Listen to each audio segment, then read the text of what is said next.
There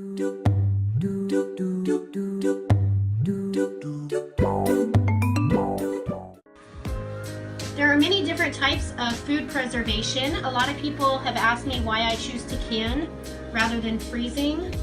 You can freeze foods for up to 3 months, or of course leave it in your refrigerator and use it for up to 3 days unpreserved. However, I have a very small freezer space and I don't tend to use the amount of stock or soups that I cook within the 3-month period. You can see here I've brought the vegetable stock back up to a boil. I have my jars in the pressure cooker getting heated, and I've washed my lids and rings, so we're almost ready to go here. To fill your jars, I'm just going to use a ladle.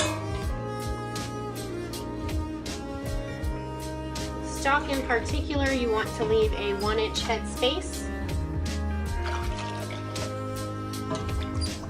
And then we will process pints at 10 or 11 pounds of pressure for 20 minutes and quarts for 25 minutes, given that you don't need to adjust your time for altitude.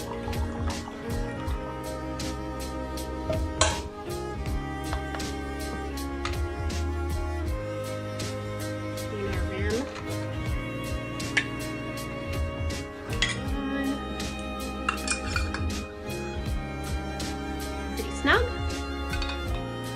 Back in it goes. We probably have enough for one more pint.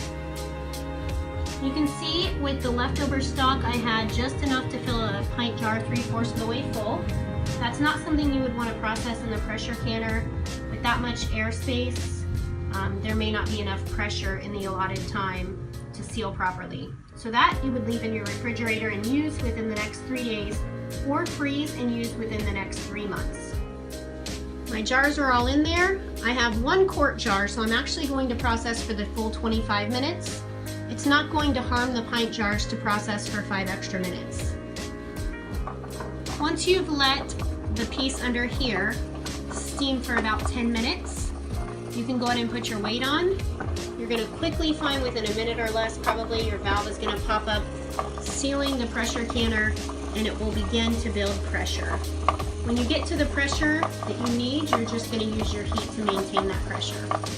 You can see here that our pressure is at 11 pounds. We can now start our time, and you can use your heat setting to maintain that pressure.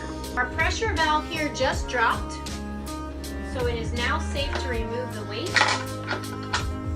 and open the lid on the pressure canner.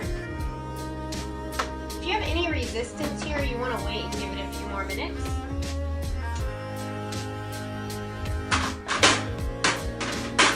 I'm going to remove the jars. Once you remove the jars from the pressure canner, you need to leave them undisturbed, and you'll start to hear them ping as they show they're sealed properly.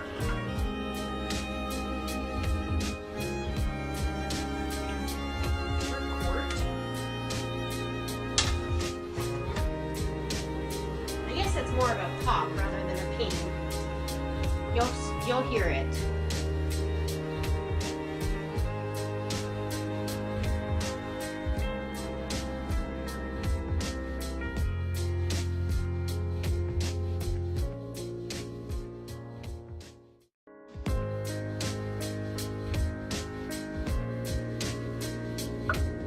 There goes another.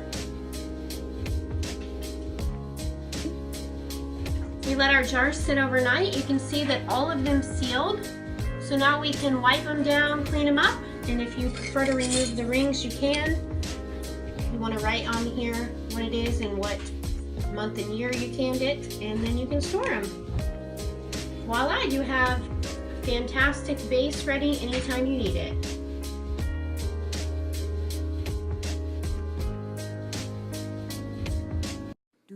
I created this video for those that are like me, very visual. However, canning is all about reading and following instructions. Every single time you can, you want to find a recipe that's on the government-approved site and follow it to a gnat's eyebrow. This is the only way to ensure food safety.